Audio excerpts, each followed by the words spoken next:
மீனாவும் முத்துவும் பார்த்தீங்கன்னா 10,00,000 ரெடி பண்ணி எடுத்துட்டு வந்து அந்த ஃபினான்ஷியர் கிட்ட கடனை அடைச்சிட்டு போறாங்க. அத பார்த்த நம்மளுடைய சிந்தாமணி, "என்ன இது? இதுங்க 2ம் சேர்ந்து எல்லா கடனையும் அடைச்சுட்டு வீட்ட மீட்டு எடுத்துரும் போல இருக்கே! அப்ப நான் பட்ட கஷ்டம்லாம் எல்லாமே வீணா போயிடும். என்ன தேர்தலையும் தோற்கடிச்சுட்டு, இப்ப வீட்டையும் மீட்டெடுக்கிறதுக்காக பிளான் போடுதுங்களா?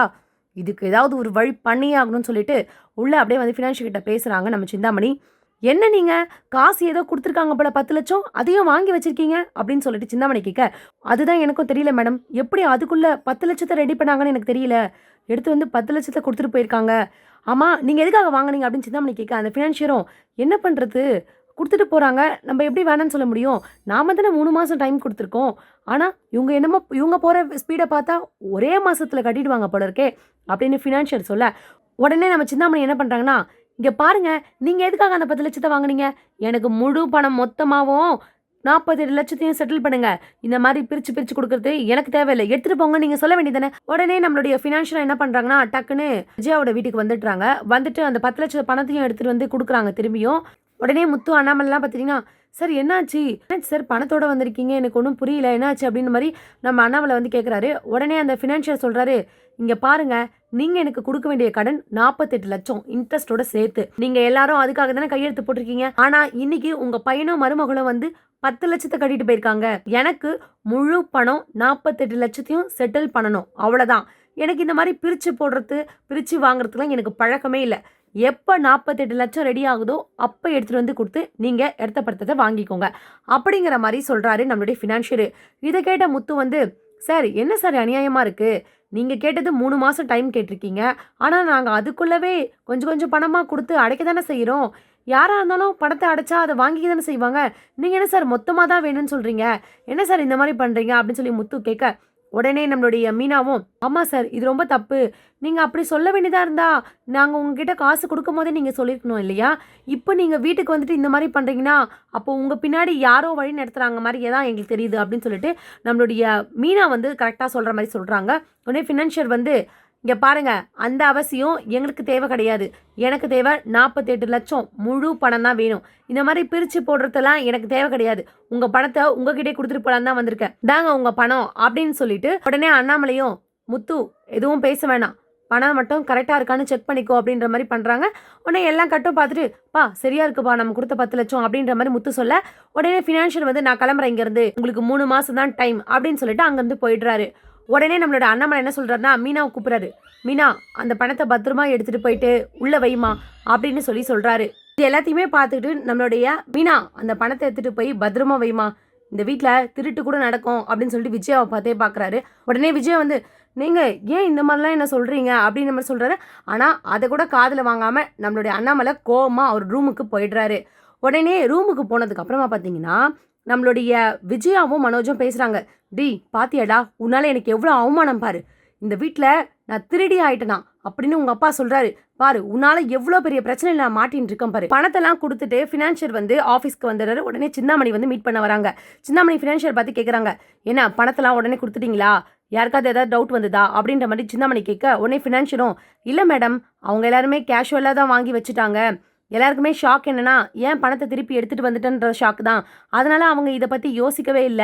பணம் எல்லாம் கரெக்ட்டா இருக்குன்னு சொல்லிட்டு, அந்த பெரிய பையன் முத்து தான் எண்ணி வச்சான். அதுக்கப்புறம் எடுத்துட்டு போயிட்டாங்க. கண்டிப்பா டவுட் வராது மேடம். அதுல கள்ள நோட்டு கலந்ததே அவங்களுக்கு தெரிய வராது." அப்படின்ற மாரி ஃபினான்ஷியர் சொல்றாரு. உடனே சிந்தாமணி வந்து, "காசா ரெடி பண்ணி அதுக்குள்ள குடுக்க வர்றீங்க? அதுல கள்ள நோட்டு கலந்து வச்சிருக்கேன். உங்களுக்கு 3 மாசம் கெடுக்குள்ள நீங்க அந்த பணத்த எடுத்துட்டு வருவீங்கல்ல, அப்போ உங்கள அசிங்கப்படுத்துறேன்." அப்படின்னு மனசுல நெனச்சுக்கிறாங்க. அதுக்கப்புறம் பார்த்தீங்கன்னா, சிந்தாமணி மூலியமா நம்மளுடைய ரோஹிணிக்கு எல்லா விஷயமும் தெரிஞ்சுது. இந்த மாரி வீட்டு பத்திரத்த வச்சு வாங்குன விஷயம் எல்லாமே தெரிஞ்சதுனால, அதுக்கப்புறம் நம்ம ரோஹிணி என்ன பண்றாங்கன்னா, யோசிக்கிறாங்க. இந்த டைம்ல தான் கண்டிப்பா நம்ம வந்து மனோஜுக்கு ஹெல்ப் பண்ணணும் அப்படின்ற மாரி யோசிச்சுட்டே இருந்துட்டு, உடனே நம்ம ரோஹிணி அவங்களோட அம்மாவ கூப்பிடுறாங்க. "மா, மா இங்க வாயேன்" அப்படின்னு சொல்லிட்டு கூப்பிடுறாங்க. உடனே ரோஹிணியோட அம்மாவும் வந்துட்டு, "என்ன கல்யாணி சொல்லு" அப்படின்னு சொல்லிட்டு ரோஹிணியோட அம்மா கேட்க, உடனே ரோஹிணி சொல்றாங்க, "ஆமா, கிருஷியோட பெரியப்பா, பெரியம்மா கிருஷிக்கு சேர வேண்டிய சொத்தெல்லாம் குடுக்குறேன்னு சொல்லிட்டு இருக்காங்கல்ல." உடனே இத கேட்ட ரோகிணியோட அம்மா பாத்தீங்கன்னா, "ஆமா கல்யாணி, கிருஷிக்கு எல்லாம் சொத்தும் தரேன்னு தான் சொல்லிட்டு இருக்காங்க. நீ தானே அவங்களோட சொத்தே வேணான்னு சொல்லிட்டு இருக்க. டெய்லியும் அவங்க என்கிட்ட ஃபோன் பண்ணி கிருஷிக்கு தேவையானதெல்லாம் நான் எழுதி வச்சுறேன்னு தான் சொல்லிட்டு இருக்காங்க." அப்படின்ற மாரி ரோகிணியோட அம்மா சொல்ல, உடனே ரோகிணி வந்து, "மா, அதுக்கு தேவை வந்துடுச்சுமா. கிருஷிக்கு என்னென்ன சொத்தெல்லாம் அவங்க எழுதி குடுக்குறாங்களோ, அது எல்லாத்தையுமே நான் வாங்கிக்கலான்னு இருக்கேன்." அப்படின்ற மாரி ரோகிணி சொல்றாங்க. உடனே ரோஹிணியோட அம்மாவும், கல்யாணி நல்ல முடிவா எடுத்திருக்க. கிருஷுக்கும் உனக்கும் இந்த மாதிரி எல்லாம் பணமும் எல்லாம் சொத்து வந்துடுச்சுன்னா அதுக்கப்புறம் நீங்கள் 2 பேரும் கஷ்டப்பட வேண்டியதே இல்லை. நான் நிம்மதியாக போயிடுவேன் அப்படின்ற மாதிரி நம்மளுடைய ரோஹிணியோட அம்மா சொல்கிறாங்க. உடனே ரோஹிணி வந்து, மா இப்போ நான் அந்த பணத்தை வாங்கி செட்டில் பண்ணி பேங்க்ல போட்டு வச்சுக்கிறதுக்காக வாங்கலை. இப்போ அதுக்கு ஒரு பெரிய தேவை ஏற்பட்டிருக்கு. அதுக்காக தான் வாங்குறேன். ஆமாம், நாளைக்கு அவங்கள வர சொல்கிறியா நீனு? நாளைக்கு என்ன, இன்னைக்கே கூட அவங்க ட்ரெயின் ஏறிடுவாங்க. இப்போ சொன்னால் போதும். நீ இவ்வளோ நாள் ஒத்துக்காமல் இருக்கனால தான் அவங்க நின்று தயங்கிட்டு இருக்காங்க. நான் இப்போ இந்த விஷயத்த ஃபோன் பண்ணி சொன்னால் உடனே வந்துருவாங்கன்னு சொல்லிட்டு உடனே விஷயத்தையும் ரோஹிணியோட அம்மா என்ன பண்ணுறாங்கன்னா கிருஷியோட பெரியப்பா பெருமாவுக்கு சொல்லிடுறாங்க. உடனே கிருஷியோட பெரியப்பா பெருமாவும் அடுத்த நாளே பார்த்தீங்கன்னா பத்திரம்லாம் எல்லாமே எழுதியே வச்சுட்டாங்க இல்லையா கிருஷி மேலே. அந்த பத்திரத்தை எடுத்துகிட்டு வந்து ரோஹிணி கிருஷி கிட்ட வந்து கொடுத்துட்டு போயிடுறாங்க. உடனே நம்ம ரோஹிணி என்ன பண்ணுறாங்கன்னா பத்திரத்தை எடுத்துகிட்டு போயிட்டு அடமானம் வச்சு 10 லட்சத்தை ரெடி பண்ணிவிட்டு ஸ்ட்ரெயிட்டாக நம்ம வீட்டுக்கு போனோம்னா ஆண்டி நம்மளை சும்மாவே விட மாட்டாங்க, உள்ளேயே சேர்க்க மாட்டாங்க அவங்க இருக்க கோவத்துக்கு. அதனால் நம்ம மீனாவை போய் மீட் பண்ணலான்னு சொல்லிட்டு ஸ்ருதியோடைய ஹோட்டலுக்கு போகிறாங்க. அங்கே பார்த்தா கரெக்டாக மீனாவும் பூ எடுத்துகிட்டு வந்திருக்காங்க. ஓகே, நல்லதாக போச்சு, மீனாவும் இங்கே தான் இருக்காங்கன்னு சொல்லிட்டு உள்ளே போகிறாங்க. உடனே நம்ம மீனா வந்து, நீ எதுக்காக இங்கே வந்திருக்க? நீ முதல்ல வெளியில் போ அப்படின்னு சொல்ல உடனே ஸ்ருதியும், ஆமாம் நீங்கள் எதுக்காக நீங்கள் வரீங்க? முதல்ல வெளியில் போங்க. என் பெர்மிஷன் இல்லாமல் என் கடவுளை எதுக்காக நீங்கள் வரீங்க அப்படின்ற மாதிரி கேட்குறாங்க. உடனே ரோஹிணி வந்து, ஸ்ருதி இருங்க, எல்லாம் ஒரு விஷயத்துக்காக தான் வந்திருக்கேன். மீனா நீங்கள் ஏன் இவ்வளோ கோவப்படுறீங்க? ஸ்ருதியே கம்முன்னு இருந்தால் கூட நீங்கள் என்ன வெளியே தள்ளிடுவீங்க போல இருக்கு, என்னமோ உங்கள் ஹோட்டல் மாதிரி அப்படின்னு திமிராவும் பேசுகிறாங்க.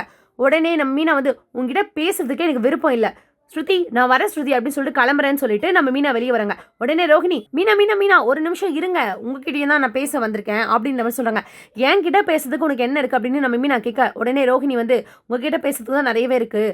ஆமாம், இப்போது ஆண்டியோட வீட்டை வந்து ஜப்தி பண்ண போகிறாங்களாமே, ஏழை விட போகிறாங்களாமே, 3 மாதம் தான் டைம் கொடுத்துருக்காங்களாமே அப்படின்ற மாதிரி. ஓ, உனக்கு எல்லா விஷயமும் வந்துடுச்சா அப்படின்னு மீனா கேட்க, எனக்கும் எல்லா விஷயம் தெரிஞ்சிடுச்சு.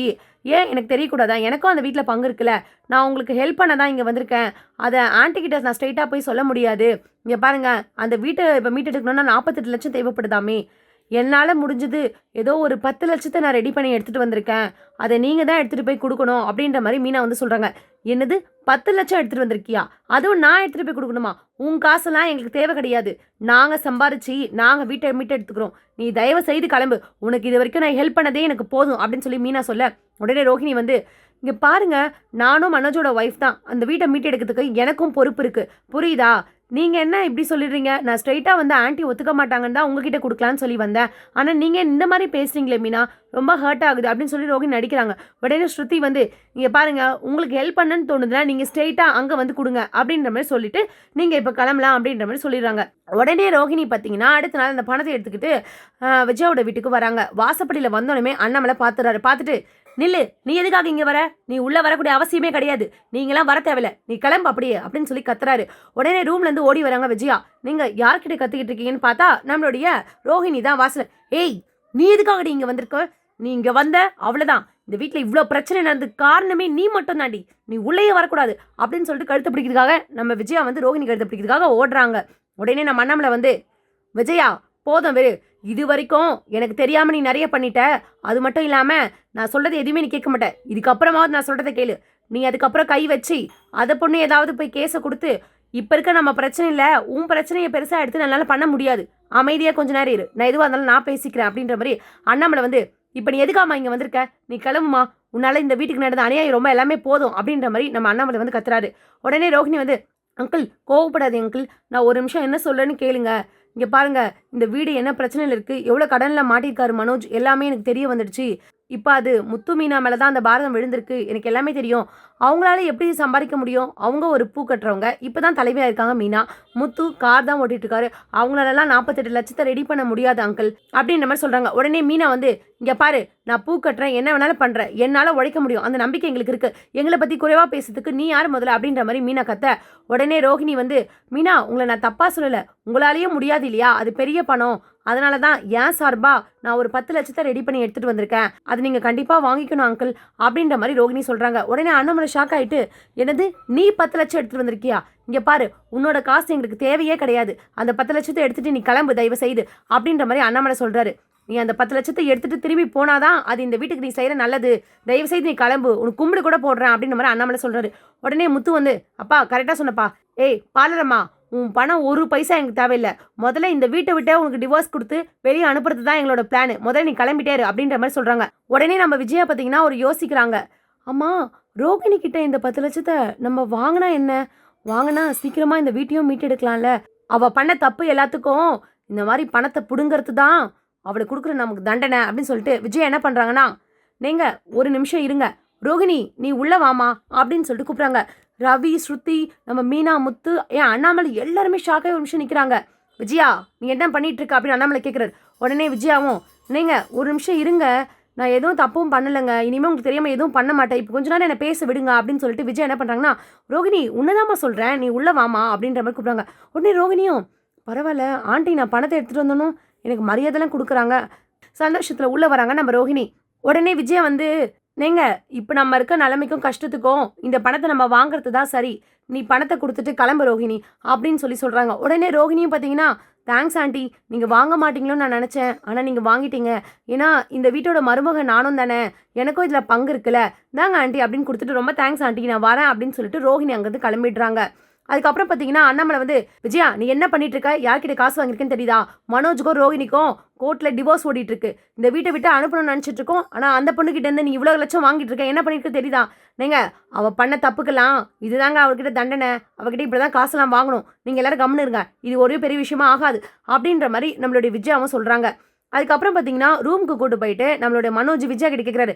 மா என்னம்மா, ரோகிணி வந்தோனோ அப்பா வேணாம் உள்ளே வரக்கூடாது சொன்னார், ஆனால் நீ என்னமோ உள்ளே வர சொல்லி காசையும் வாங்கியிருக்க, மா அப்போ திரும்பி நான் ரோகிணியோட சேர்ந்துருவா அப்படின்னு சொல்லி கேட்க, உடனே விஜய் வந்து, டேய் பல்ல உடச்சிருவேடா, வாயை மூடு, உன்னை ரோகிணியோட சேர்க்க வைக்கவா நான் டிவோர்ஸ் தீவில் போராடிட்டு இருக்கேன், டேய் இதெல்லாம் அவள் பண்ண தப்புக்கு இப்படி தானே நம்ம காசை வாங்கணும், அது மட்டும் இல்லை உங்கள் அப்பா அன்னைக்கு என்ன சொன்னாருன்னு தெரியும்ல, இந்த கடனெல்லாம் உன்னால் ஆனதுனால இந்த வீட்டுக்கு உனக்கும் எந்த சம்மந்தமும் இல்லை, உனக்கு எந்த சொத்தும் கொடுக்க மாட்டேன், எல்லாமும் அந்த முத்துக்கும் ரவிக்கும் மட்டும் தான் கொடுப்பேன்னு சொல்லியிருக்காரு உங்கள் அப்பா, புரியுதா, அதனால ரோகிணி உன் சார்பாக இந்த பணத்தை கொடுத்துருக்கா, நாளை பின்ன ஏதாவது பிரச்சனை ஆச்சுன்னா நான் கண்டிப்பாக கேட்பல, மனோஜும் இதில் 10 லட்சம் போட்டிருக்கான், அவன் கணக்குலேயும் வந்திருக்கு, பங்கை 3ஆ பிரிங்கன்னு நான் பேசுறதுக்கு இது ஒரு இதுவாக இருக்கும்டா அப்படின்ற மாதிரி தந்திரமான விஷயத்த நம்மளுடைய விஜயா வந்து மனோஜுக்கு சொல்கிறாங்க.